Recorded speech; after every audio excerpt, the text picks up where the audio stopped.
Queridos irmãos e irmãs, estamos dando início a mais uma aula da disciplina Soteriologia 1, e eu tenho o prazer de saudar a todos vocês com a paz do Senhor. Nós estamos estudando a doutrina da salvação nessa disciplina do curso médio em Teologia do CETADEM, e antes da gente iniciar a lição de hoje, queremos estimular você a estudar o livro-texto, responder os exercícios, assistir às videoaulas, e assim responder a sua prova. Estamos na última disciplina deste ano de 2020. Estamos sempre à disposição de vocês, manhã, tarde ou noite, qualquer dia, qualquer horário. Pode entrar em contato comigo no WhatsApp para poder tirar sua dúvida e assim a gente vai interagindo da melhor maneira possível. Hoje nós vamos estudar na lição de número 5 a respeito da justificação. A doutrina da justificação, ela é muito importante e foi ela que desencadeou a reforma protestante. Lutero, ao ler Romanos 1:17, que diz que o justo viverá da fé, e foi a partir daí que desencadeou a reforma protestante, foi a doutrina da justificação. Então nós vamos hoje estudar e aprender o que é que a Bíblia fala sobre esta doutrina muito importante para as nossas vidas. Nós vamos fazer uma comparação aqui, nesse quadro, a respeito da aplicação da provisão de Cristo para a salvação. Nós vamos elencar aqui quatro problemas do pecador, e para cada um desses quatro problemas do pecador, vamos ver o que é que Deus fez, que benefício trouxe e traz para o homem e qual é o status do crente após usufruir desses benefícios. Por exemplo, no primeiro caso aqui, o primeiro problema do pecador é a culpa perante a lei. A Bíblia diz que todos pecaram e destituídos estão da glória de Deus e que a ira de Deus ela está para toda a humanidade pecadora. Então, o que é que Deus fez? A morte vicária de Cristo. Jesus, ele morreu no lugar de todos os pecadores. E como consequência disso, como benefício disso, vem a justificação, que é essa declaração de Deus que agora o pecador que se converteu a Cristo, ele é declarado justo. E a partir de então, ele passa a desfrutar de uma nova posição legal. Então, é o assunto que nós vamos estudar hoje, sobre justificação. Vamos falar bastante sobre isso. Outra coisa importante, outro problema do pecador é a morte espiritual. A morte espiritual do pecador, o que Deus fez para resolver esse problema? Ressurreição de Cristo. Benefícios para o homem, a regeneração, a nova vida em Cristo, novo nascimento. Então, o status do crente, esperança de vida eterna. Assim como Cristo ressuscitou, nós também vamos viver eternamente. Então, outro problema do pecador é a inimizade e separação de Deus. O que é que Deus fez para resolver esse problema? Foi o seu sacrifício na cruz do Calvário, que é a propiciação pelos nossos pecados e a reconciliação entre Deus e o pecador, com base no sangue de Jesus. Como consequência disso, vem a adoção de filhos, nós somos filhos adotivos de Deus, nos tornamos filhos de Deus por adoção e vamos gozar dos privilégios e intimidade com o nosso Deus, com Deus Pai. E, por fim, outro problema do pecador é a escravidão do pecado. O que Deus fez para resolver esse problema? Nos proveu a redenção. A redenção ou remissão é a libertação do poder do pecado. Como consequência disso, temos aí a santificação, a liberdade para andar e viver no Espírito. A salvação que Deus nos dá, ela tem esse aspecto também de nos dar capacidade para andarmos e viver no Espírito e não sermos mais escravos do pecado. Porque com a nossa conversão a Cristo, nós passamos a ser coparticipante da natureza divina. Então, ao longo desse livro, nós vamos estudar esses aspectos da salvação: a justificação, a regeneração, a adoção e a santificação. Então, nesta lição 5 de hoje, vamos estudar a respeito da justificação, que é um dos benefícios da provisão de Cristo para a salvação do homem. A justificação é um dos aspectos da salvação. Então, o que vem a ser essa justificação? Justificação é uma declaração legal de que não devemos mais nada à justiça de Deus. Embora culpados, estamos isentos da danação eterna. Então, justificação não é uma experiência, justificação não é um processo. Justificação é uma declaração legal, é um termo forense, é um termo aí da área do direito, da ideia aí de um fórum, de um juízo, de um julgamento. Então, a justificação é algo semelhante como o que acontece em um tribunal, em que uma pessoa ré está sendo julgada, e ali, quando o juiz bate o martelo e declara aquela pessoa inocente. Então, aquela batida do martelo, aquela declaração, faz com que, a partir dali, aquela pessoa, por exemplo, se era réu e suspeita de determinado crime, e se foi declarada justa, se foi declarada inocente, então aquela pessoa não deve mais nada à justiça dos homens. Então, é mais ou menos parecido o que ocorre conosco. Então, a justificação é uma declaração legal de quem? De Deus, do nosso Supremo Juiz. Então, é uma justificação, é uma declaração legal de Deus, de que não devemos mais nada à justiça de Deus, que estamos quites com a justiça de Deus. Embora culpados, estamos isentos da danação eterna. Veja bem que no caso da justificação, Deus não declara a gente inocente. Deus não diz que a gente não é pecador. Ele não fala que a gente nunca pecou. Não, senhor. Ele apenas nos isenta da condenação eterna. Essa palavra danação é sinônimo de condenação no inferno. Então, na justificação, embora culpados, embora pecadores, mas mesmo assim Deus desiste de nos condenar ao inferno. Deus, ele nos livra do cumprimento da pena eterna que nós merecíamos.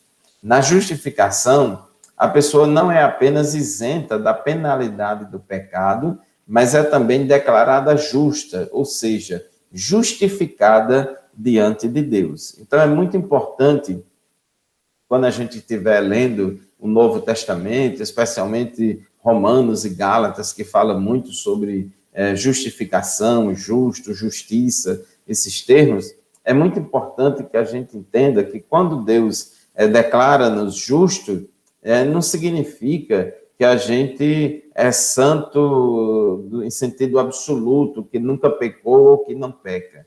Mas ele nos justifica, ele nos torna justificado diante dele. Será que a justificação é por méritos próprios ou é pela lei?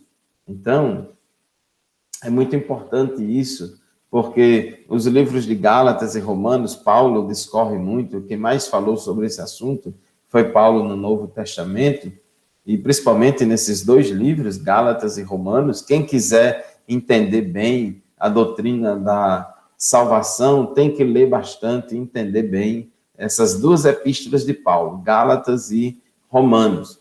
Os judeus, eles achavam que eram justificados diante de Deus pelas obras da lei, pela prática de boas obras, pelo um código de regras religiosas estabelecidas por Deus. Então, os judeus, eles trabalhavam muito esse conceito de justificação com base em méritos.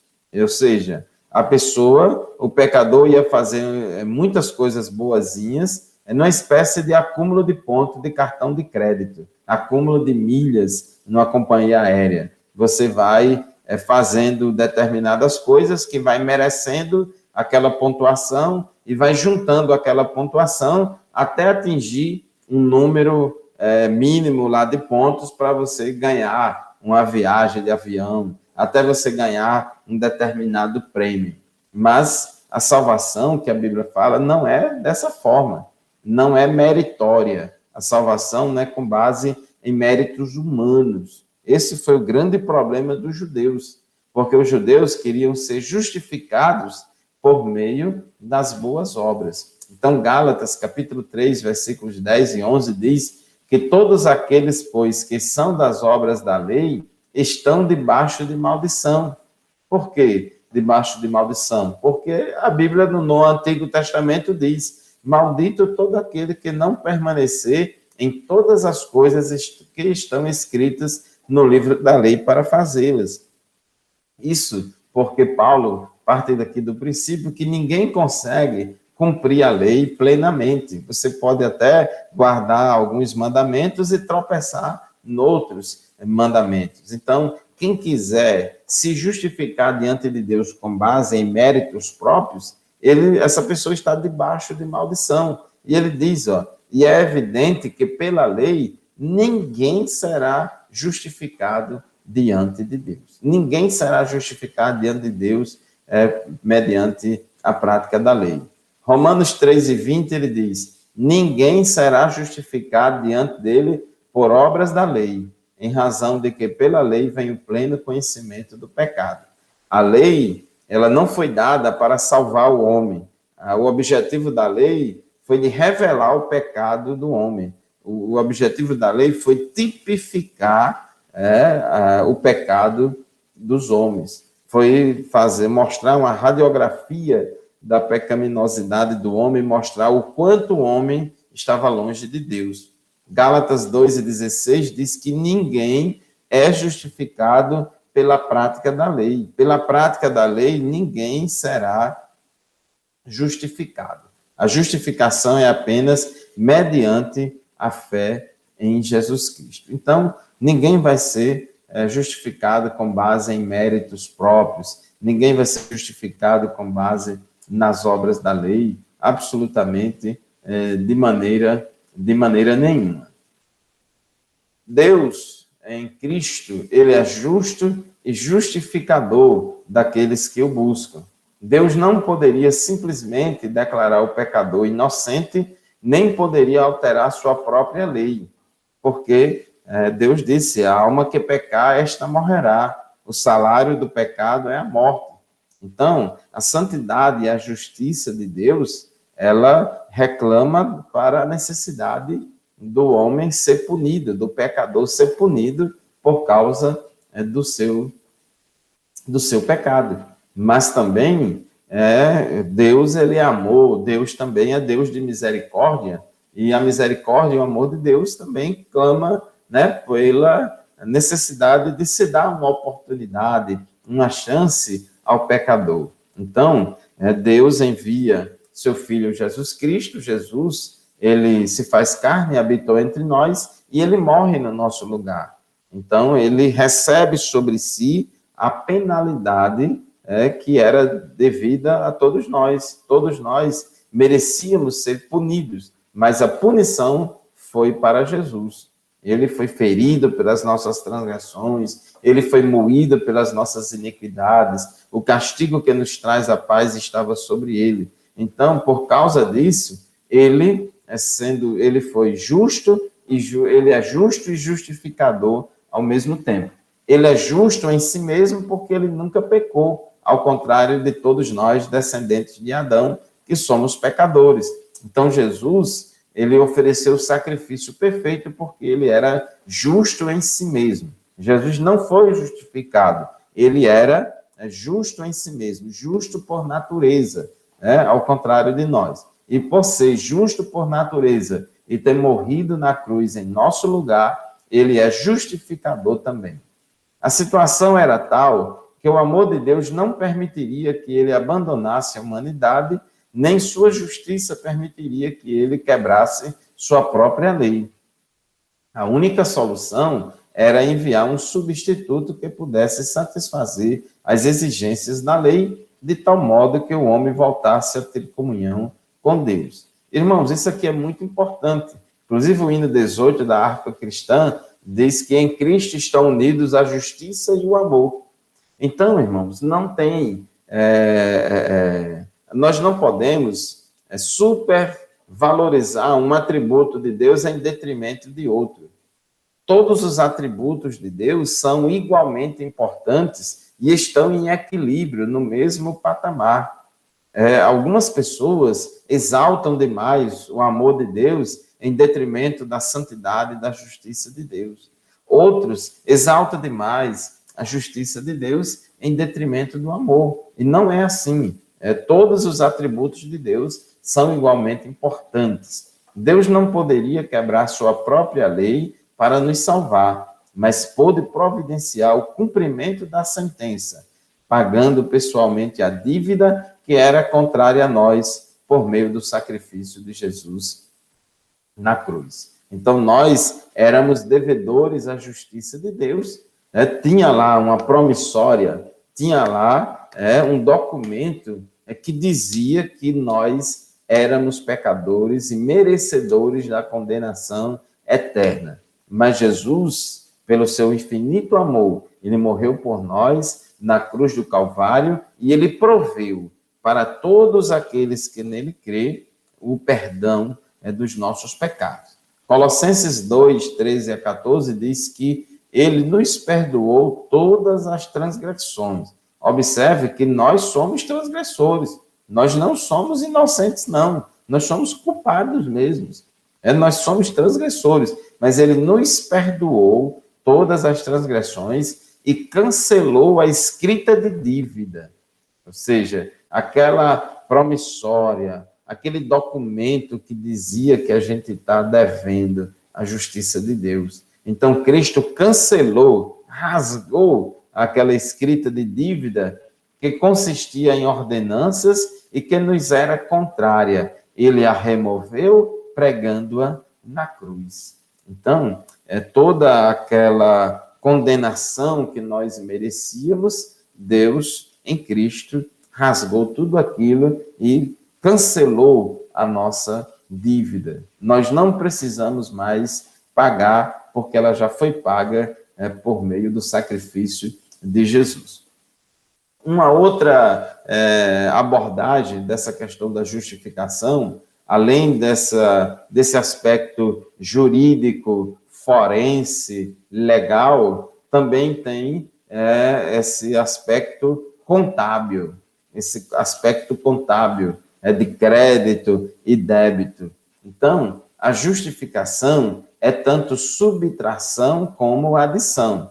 Então, na conta do pecador com Deus, eu coloquei aqui entre aspas, porque não vá interpretar essas coisas ao pé da letra, mas, do ponto de vista figurado, na conta do pecador com Deus, primeiramente é feita a subtração ou débito da sentença de morte que tinha sido imposta pela lei ao pecador. Sua conta estava com saldo negativo. Você estava com saldo no vermelho, acusando lá que você está devendo ao banco. Você está com saldo negativo no vermelho, você está devendo. Então, Deus, ele tirou aquele saldo negativo. Deus, ele cancelou aquela dívida. Ele cancelou aquela dívida. Agora, Deus não somente cancelou a dívida, Deus não somente tirou a dívida, mas Deus colocou um saldo positivo na nossa conta com Deus. Ele fez, depois de cancelar a dívida, depois de retirar o débito, Deus fez um crédito, fez a adição da justiça de Cristo em lugar da dívida do pecador.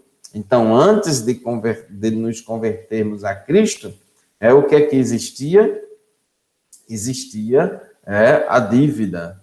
Então, Jesus tira a dívida, que era contrária a nós, e coloca no lugar um crédito, que é a justiça dele na nossa conta. Nós não somos inocentes quanto aos pecados cometidos. Nós somos culpados, sim, e merecedores, sim, da condenação eterna. Mas Deus não nos condenará mais por ele, pois foram perdoados e pagos por Cristo. Então, isso é maravilhoso. Deus não é injusto, Deus não passa por cima das suas próprias leis. Deus não vai dizer para você, meu filho, você nunca pecou, você é santinho desde quando nasceu, você é puro, igual a Jesus. Não, Deus nunca vai fazer isso, porque nós, de fato, somos pecadores por natureza e pecamos habitualmente. Mas Deus não nos condenará mais por causa dos nossos pecados, se nós nos convertermos a Cristo. Então, isso é esse aspecto aí da justificação. Como obter e conservar a justificação?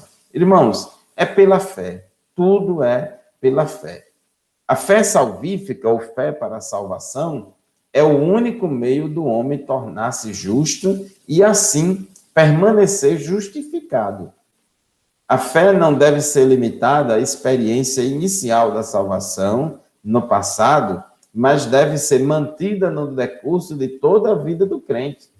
A salvação, ela tem os aspectos passado, presente e futuro. No passado, quando eu criei em Cristo, quando eu me converti a Cristo, eu fui justificado, eu fui regenerado, eu fui adotado na família de Deus, recebi a santificação posicional, mas hoje eu vivo em santificação. Então eu posso dizer não somente que fui salvo no passado, mas eu também posso dizer que eu sou salvo no presente, eu continuo salvo no presente, porque eu vivo em santificação. E posso dizer também que no futuro eu serei salvo, que é o outro aspecto da salvação, que é a glorificação. Então, irmãos, a fé salvífica é uma virtude contínua que deve ser demonstrada diariamente através de um relacionamento de dedicação a Cristo e confiança nele até o fim. É porque a fé salvífica não é um mero crer. Às vezes alguém ouve ou lê, toma conhecimento do plano da salvação e acha interessante, é legal, eu acredito nisso aí mesmo, acho que tá beleza, tá perfeito e tal, mas a pessoa não se decide em aceitar a Cristo como seu Senhor e como seu Salvador. Não serve a Ele. Ou seja, através da sua razão, do seu intelecto, ela aceita o plano da salvação, ela acredita que é por aí mesmo, porém, essa acreditar não gera na pessoa uma fidelidade, ela não se entrega a Cristo. Então, a fé salvífica, ela é uma virtude contínua, não é apenas uma crença do passado, mas é uma virtude contínua que deve ser demonstrada diariamente através de um relacionamento de dedicação a Cristo e confiança nele até o fim, o que assegura o futuro do cristão. Eu fui salvo pela fé, continuo sendo salvo pela fé e serei salvo pela fé. Na tradução, nova versão internacional, do versículo de Romanos 1,17, diz, uma justiça que do princípio ao fim é pela fé, como está escrito, o justo viverá da fé. Então, no passado, a salvação é mais do que uma dádiva, é um milagre instantâneo. Quando a gente creu em Cristo, nós recebemos esse milagre. A fé não é uma decisão no sentido de trabalhar para ganhar salvação.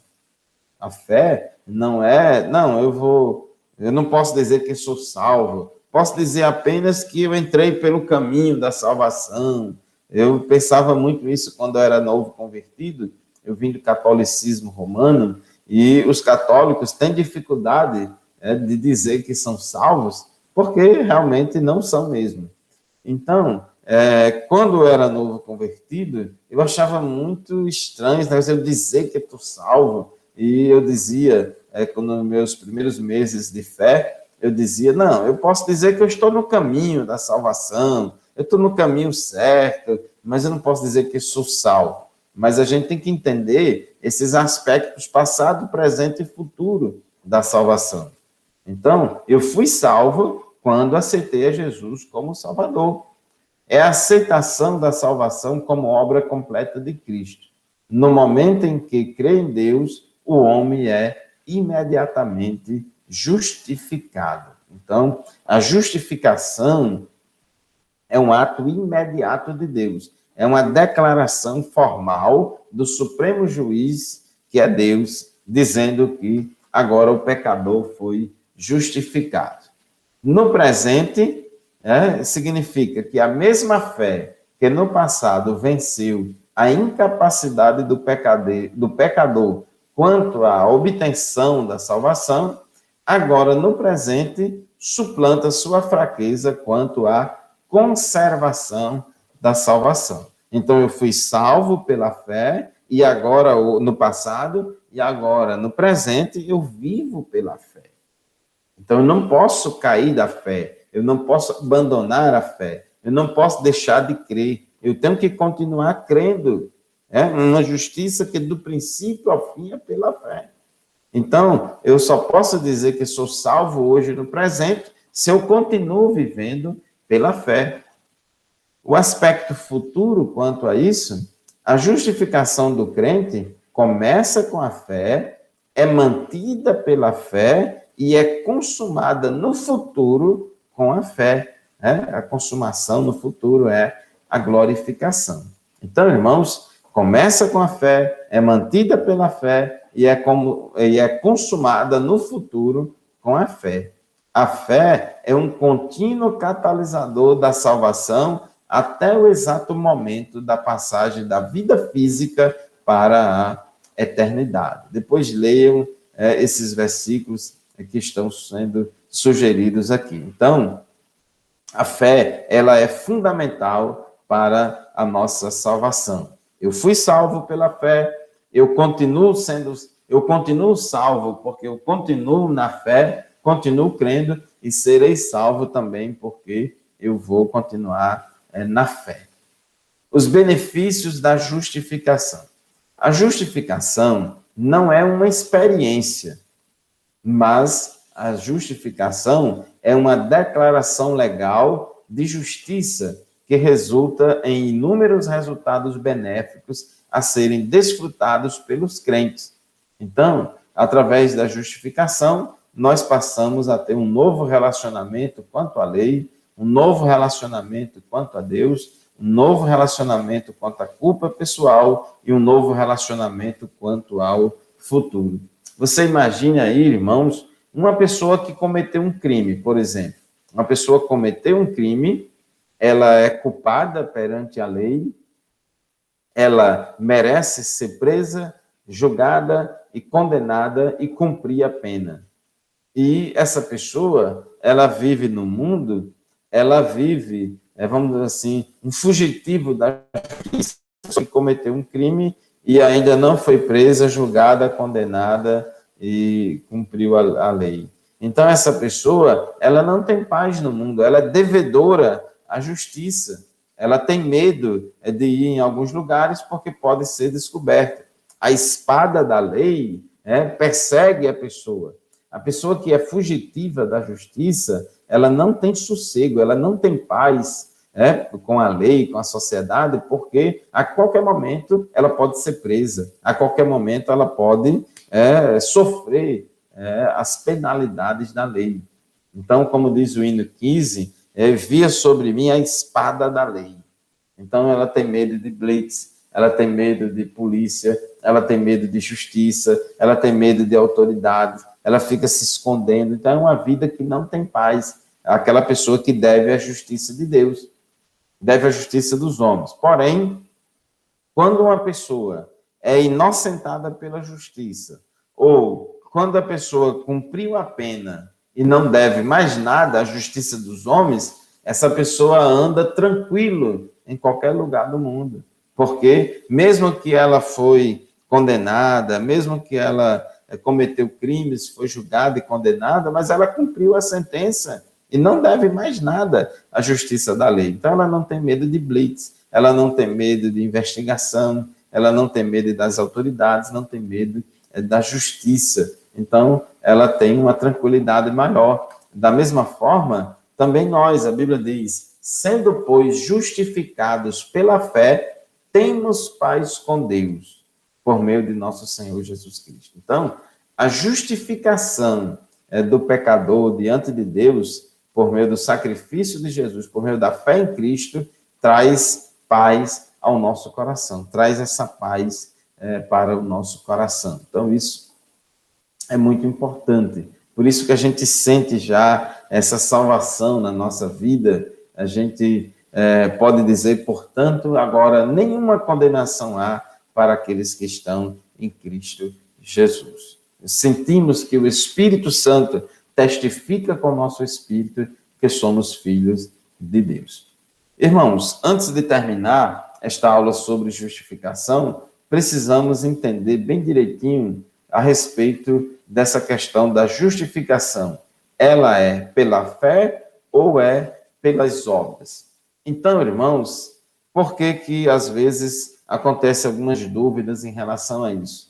Porque Paulo, no capítulo 4 de Romanos, Gálatas, capítulo 2, então, Paulo, em Gálatas e Romanos, ele faz muita alusão à justificação pela fé. Paulo defende a tese de que o homem é justificado diante de Deus pela fé. Inclusive, lá no capítulo 4 de Romanos, ele dá o exemplo de Abraão, que Abraão foi justificado pela fé e não pelas obras.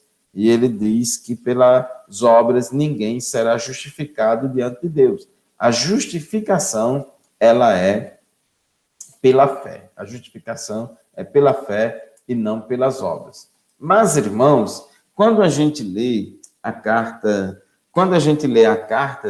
de Tiago, aí a gente tem uma aparente contradição entre Tiago e Paulo. Apenas aparente, é uma contradição apenas aparente. Vamos ler aqui Tiago, capítulo 2, versículos 21 e 24, para a gente observar isso aqui. Será que há contradição? Porque se a gente não olhar direitinho o contexto do que Tiago e do que Paulo escreveu, a gente pode achar que está havendo uma contradição entre Paulo e Tiago, que Paulo prega a salvação, a justificação pela fé, e Tiago prega a justificação pelas obras. Então, Tiago, capítulo 2, versículo 21 e 24, diz assim: porventura Abraão, o nosso pai, não foi justificado pelas obras quando ofereceu sobre o altar o seu filho Isaque? Versículo 24. Vedes então que o homem é justificado pelas obras e não somente pela fé. Então, se você lê apenas somente esses versículos isoladamente, você vai achar que há uma contradição aí na Bíblia. Esses dois autores bíblicos estão falando coisas diferentes, que Paulo diz que a justificação é pela fé e Tiago diz que é pelas obras. Mas preste atenção a algumas coisas importantes. Enquanto Paulo, lá em Gálatas e em Romanos, fala da fé salvífica, Tiago está enfatizando a fala de uma confissão de fé. Aqui no capítulo 2 de Tiago, no versículo 14, ele diz assim: meus irmãos, presta atenção, Tiago 2 e 14, porque você precisa ler todo o contexto do capítulo 2 aí de Tiago para entender o que é que Tiago está falando, porque Tiago não está contradizendo Paulo. Veja só, Tiago 2 e 14. Meus irmãos, que aproveita se alguém disser que tem fé e não tiver as obras? Porventura, a fé pode salvá-lo? Versículo 18. Mas dirá alguém: tu tens a fé e eu tenho as obras. Aí Tiago diz: mostra-me a tua fé sem as tuas obras, e eu te mostrarei a minha fé pelas minhas obras. Então, na verdade, irmãos, o propósito de Tiago não era atacar a fé como meio de salvação, mas sim atacar a simples confissão de fé na existência de Deus como meio de salvação. Tiago estava criticando essa fé vazia, essa fé teórica que não se traduz em obras. Então, Tiago está criticando esses falsos crentes que diz que tem fé, que diz que é crente, mas as obras que eles fazem denunciam que realmente eles não têm a fé verdadeira. E ele disse, olha, mostra-me a tua fé sem as tuas obras, que eu te mostrarei a minha fé através das minhas obras. Então, Tiago está falando que as obras, elas são consequências da fé. As obras são consequências da fé. Quem tem a fé verdadeira, invariavelmente vai manifestar boas obras, vai expressar boas obras. E essa fé que não se traduz em obras, essa fé apenas de boca, essa fé apenas no campo subjetivo, que não se vê traduzida em boas obras, é uma fé falsa. Então, irmãos, enquanto Paulo se refere às obras como o esforço próprio do homem para merecer a salvação, Tiago fala das obras como consequência da fé salvífica que justifica o pecador. Então, ambos utilizam também Abraão como exemplo, tanto Paulo como Tiago. Só que Paulo, ele enfatiza um lado da história e Tiago enfatiza o outro lado da história. Então, eles não se contradizem, mas se complementam. Tiago e Paulo se complementam. Então, em relação à história de Abraão, então Paulo diz que Abraão creu em Deus e isto foi-lhe imputado por justiça. Agora, Tiago diz que por causa da fé de Abraão, a fé que Abraão teve foi verdadeira, porque esta fé verdadeira de Abraão se traduziu na prática com a boa obra de oferecer Isaque em sacrifício a Deus. Então, Tiago, ele enfatiza o fruto ou a consequência da fé, que são as obras, enquanto que Paulo enfatiza o princípio, a causa da justificação, que é a fé. Então, não há contradição. Tanto Paulo quanto Tiago, ele prega a salvação pela graça mediante a fé. Então, não é só Tiago que fala da importância das obras. Paulo também fala da importância das obras. E eu quero terminar esta aula falando e citando e lendo aqui com vocês Efésios capítulo 2, versículos 8 e 9. Muita gente já sabe de cor esse versículo que diz: porque pela graça sois salvos por meio da fé. E isso não vem de vós. Isso aqui, irmãos, está falando da salvação. Então, pela graça sois salvos por meio da fé. Então, Paulo está dizendo que a salvação é pela fé. Ele diz bem claramente: não vem das obras para que ninguém se glorie. Então, a salvação não é pelas obras, a salvação é pela fé. Agora, irmãos, no versículo 10, Paulo continua falando sobre esse mesmo assunto. É porque muitas vezes a gente só fala os versículos 8 e 9. Né? A gente, às vezes, só fala os versículos 8 e 9, mas o versículo 10 é a continuação da conversa de Paulo. Você não pode dissociar e separar o versículo 10 dos versículos 8 e 9. Então, ele diz, no versículo 10, Efésios 2 e 10, porque somos feitura sua, criados em Cristo Jesus, para quê? Criado em Cristo Jesus para as boas obras, as quais Deus preparou para que andássemos nelas. Então, Paulo não contradiz Tiago, e nem Tiago contradiz Paulo. A questão aí é que um está analisando a questão sob uma perspectiva e Tiago está analisando a questão sob outra perspectiva. Paulo está criticando as pessoas que querem ser justificadas diante de Deus através de méritos próprios, através de boas obras. E ele diz que não é por aí, porque a salvação é pela graça mediante a fé. Já por outro lado, Tiago está criticando os falsos crentes que dizem que têm fé, que dizem que creram, mas que as suas obras o denunciam.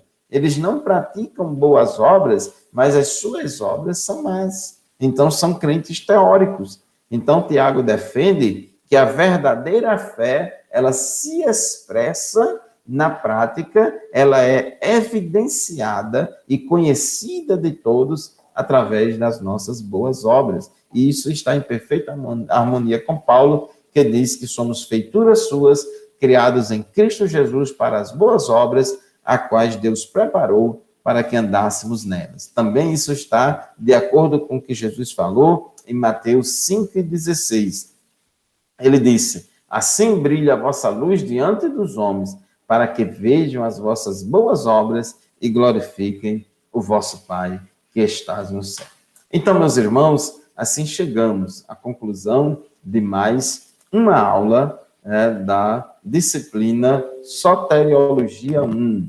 Hoje estudamos aí na lição 5 a respeito da doutrina da justificação. A justificação é um dos aspectos da doutrina da salvação. Muito importante, foi a doutrina da justificação que desencadeou todo o movimento da reforma protestante. O homem é justificado diante de Deus pela graça mediante a fé. E as obras, elas são consequência dessa justificação. Sendo, pois, justificados com Deus, temos paz por meio de nosso Senhor Jesus Cristo, é o que está lá escrito em Romanos capítulo 5, versículo 1.